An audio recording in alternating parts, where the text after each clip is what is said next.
जय हिंद। चलिए आज हम लोग बिहार बोर्ड मैट्रिक परीक्षा में जितने सारे फिजिक्स से प्रश्न पूछे जाते हैं, जैसे प्रकाश के परावर्तन, अपवर्तन, फिजिक्स का पहला चैप्टर है एनसीईआरटी के हिसाब से।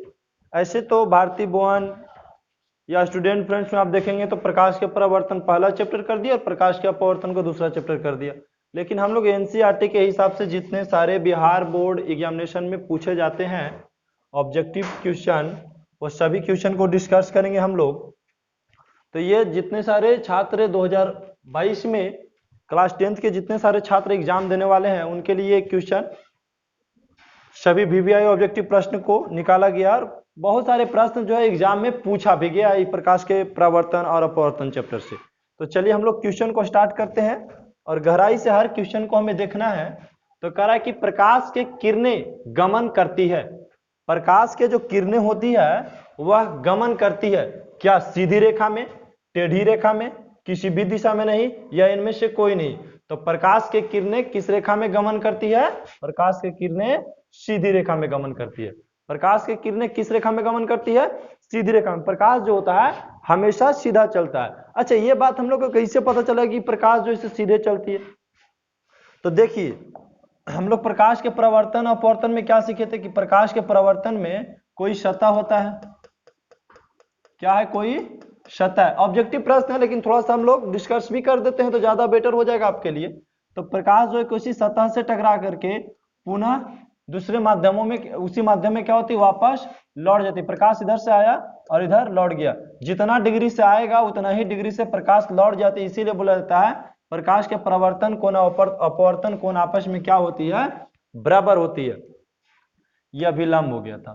तो प्रकाश जो है किस रेखा में गमन करती है? सीधे रेखा। अच्छा, लेजर लाइट हम लोग देखते हैं रात्रि में कि कभी कभी कोई लड़का लेजर लाइट को मारता एकदम सीधा, तो देखिएगा कि एकदम ना दूसरा के छत पर दिखाई देगा। तो क्या सीधी रेखा में गमन करती है, इसीलिए लेजर लाइट एकदम सीधा दिखाई देता है।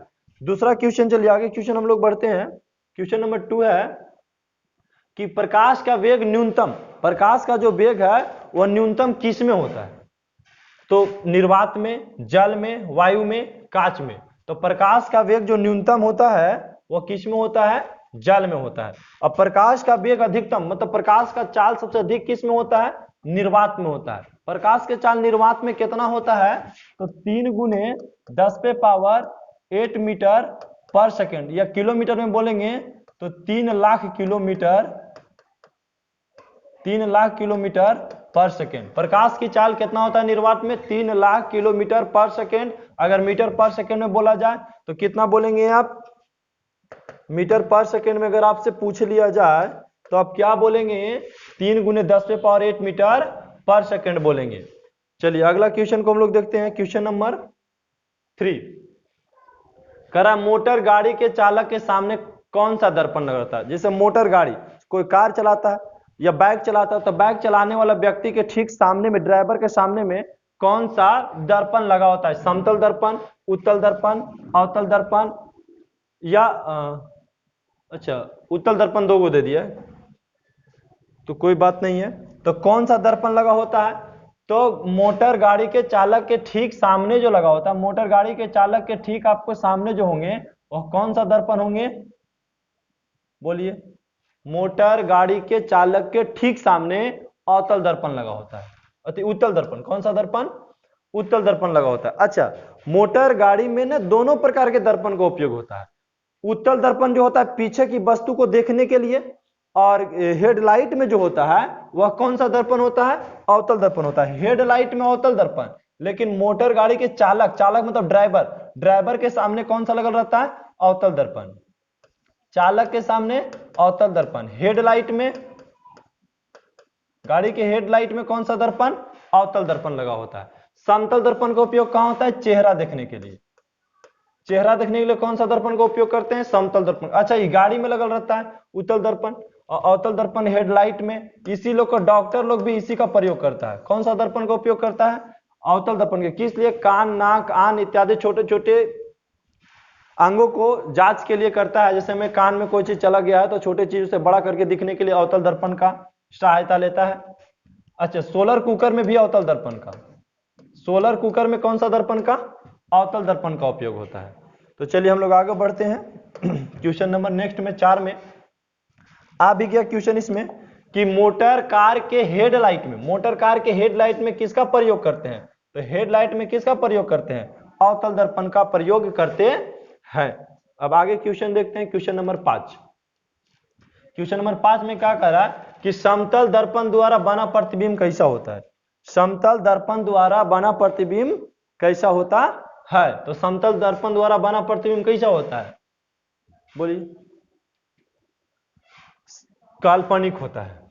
समतल दर्पण के द्वारा बना प्रतिबिंब जो होता है वो कैसा होता है? काल्पनिक होता है। और समतल दर्पण का उपयोग किसके लिए करते हैं? चेहरा देखने के लिए। चेहरा देखने के लिए समतल दर्पण का उपयोग करते हैं। इससे बना फोटो कैसा होता है? काल्पनिक होता है। किस प्रकार के फोटो होता है? काल्पनिक फोटो होता है। अब आगे देखते हैं क्वेश्चन नंबर 6। लेंस की क्षमता का एसआई मात्रक क्या होता है? तो लेंस की क्षमता का जो एसआई मात्रक होता है डायोप्टर होता है, जिसे हम डी से सूचित करते हैं। किसी से? डी से। डायोप्टर को हम किससे प्रदर्शित करते हैं? डी से प्रदर्शित करते हैं। लेंस की क्षमता का एसआई मात्रक क्या होता है? तो लेंस की क्षमता का एसआई मात्रक डायोप्टर होता है। तो हर क्वेश्चन को ध्यान से देखते जाना है। चलिए अगला क्वेश्चन है 6, क्वेश्चन नंबर 7।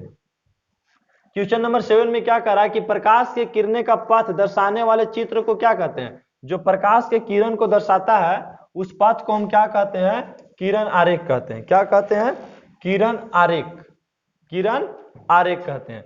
अच्छा, किरण पुंज किसे कहते हैं? किरणों के समूह को किरण पुंज कहते हैं।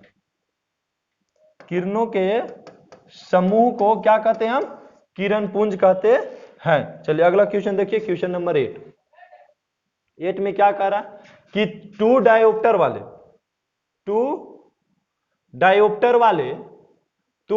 वाले लेंस की फोकसांतर क्या होगा? टू डायोप्टर वाले। तो सबसे पहले चलिए इसको हम लोग विस्तार से देखते हैं।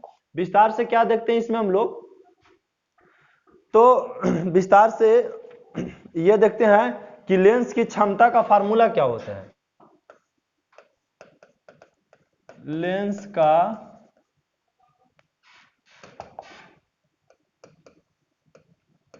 क्षमता का फार्मूला होता है 1 बटा फोकस दूरी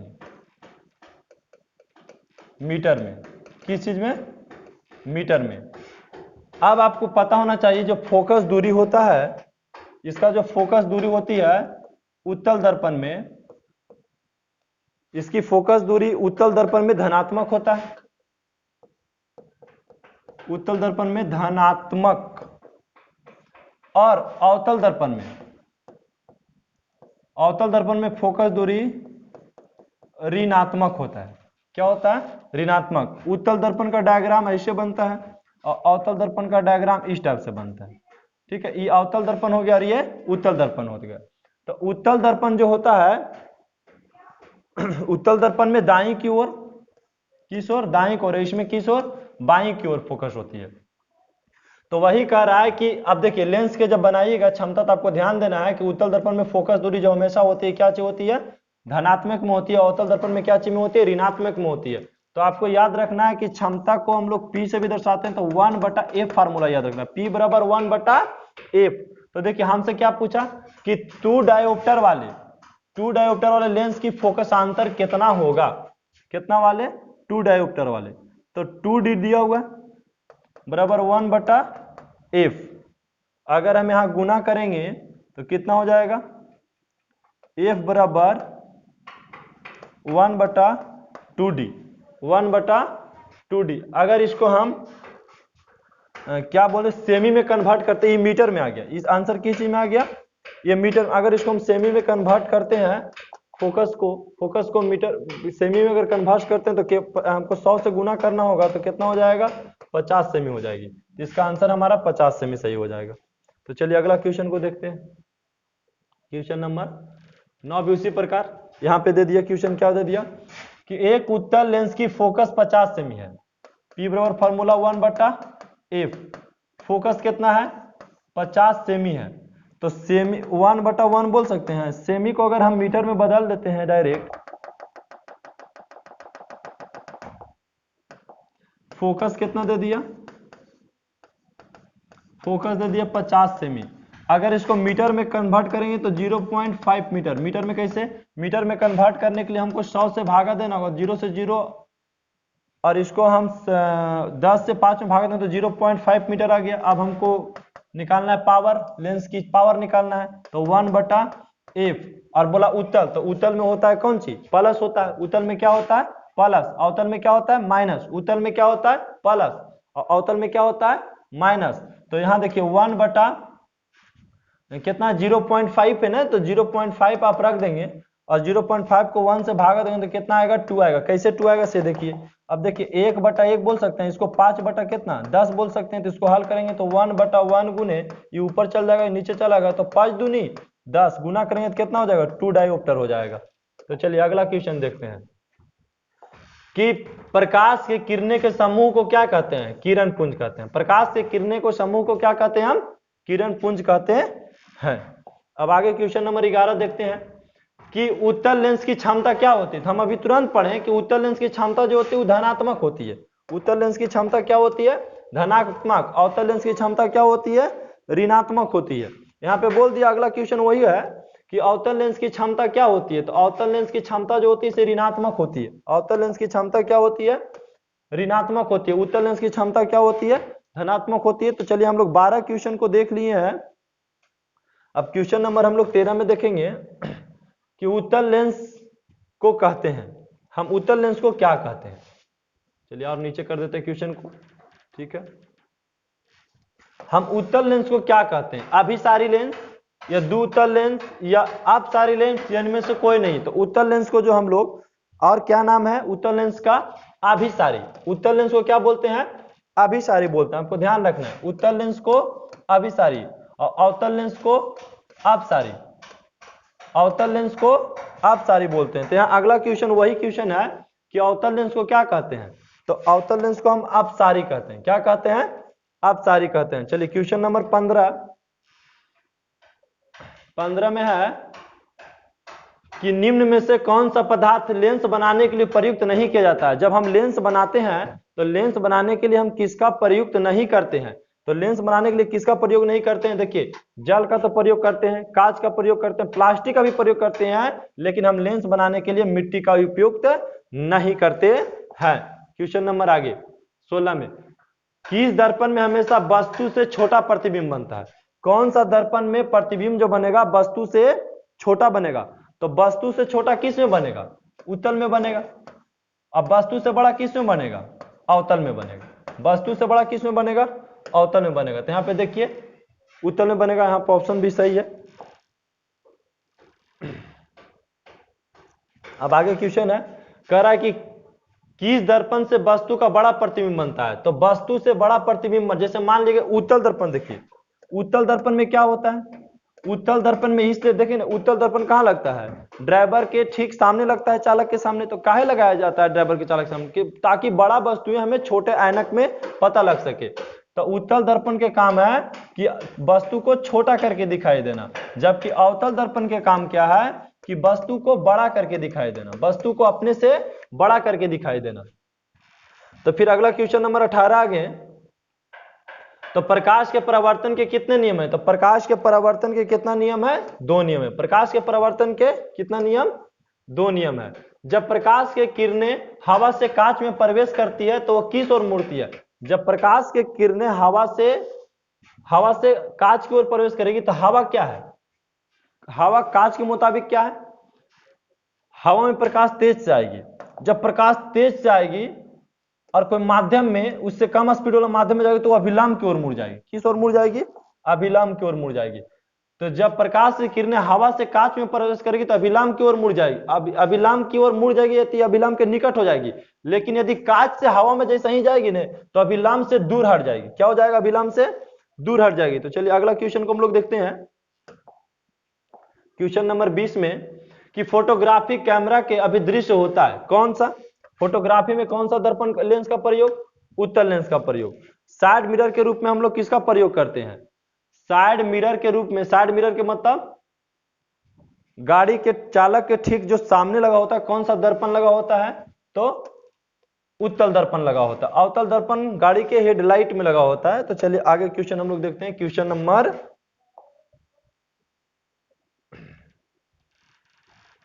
क्वेश्चन नंबर 22। टोटल 30 प्रश्न है, 8 प्रश्न और बच रही है, तो सब क्वेश्चन को ध्यान सब देखते जाएं। कह रहा एक अवतल दर्पण की फोकस दूरी 10 सेमी, तो वक्रता त्रिज्या क्या होगी? तो वक्रता त्रिज्या फोकस दूरी की दुगना होती है। वक्रता त्रिज्या फोकस दूरी की क्या होती है? दुगना होती है।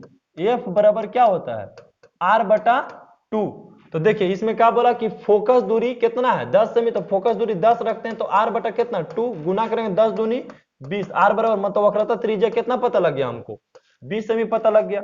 अब अगला क्वेश्चन है कि निर्वात में निर्गत किरण अभिलंब के बीच के कोण को क्या कहते हैं? परावर्तन कोण। निर्गत किरण अभिलंब के बीच के कोण को क्या कहते हैं हम लोग?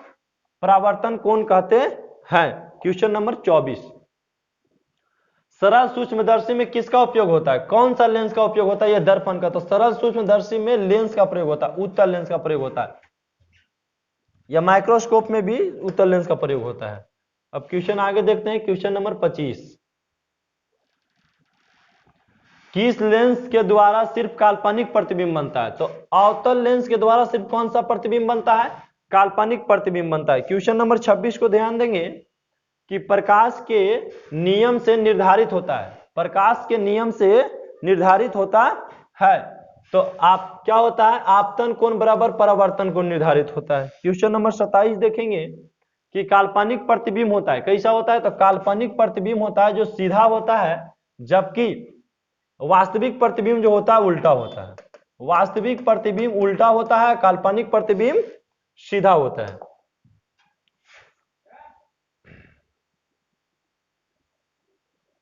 लेंस के मुख्य फोकस की संख्या कितनी होती है? तो लेंस में जो फोकस की संख्या जो होगा वो कितना होगा?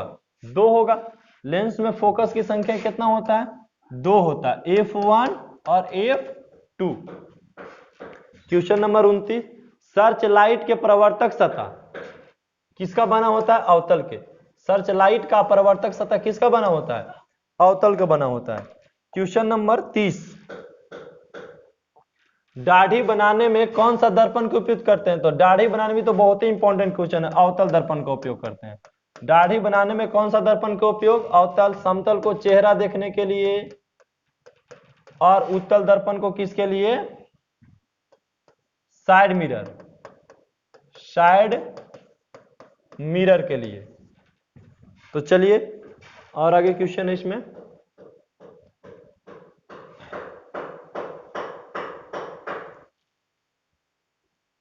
प्रकाश के प्रवर्तन तथा अपवर्तन ऑब्जेक्टिव क्वेश्चन यहां पर जितने सारे दिए गए हैं जो मैट्रिक परीक्षा 2021 के लिए बहुत महत्वपूर्ण था, ये सभी क्वेश्चन जिसमें से बहुत सारे प्रश्न को देखने को भी मिला। इसमें से 2-4 प्रश्न अगर आप पीडीएफ चाहते हैं तो इसका डिस्क्रिप्शन लिंक में लिंक होगा, ये तो आप इंस्टाग्राम पे भी जाकर के पीडीएफ को ले सकते हैं।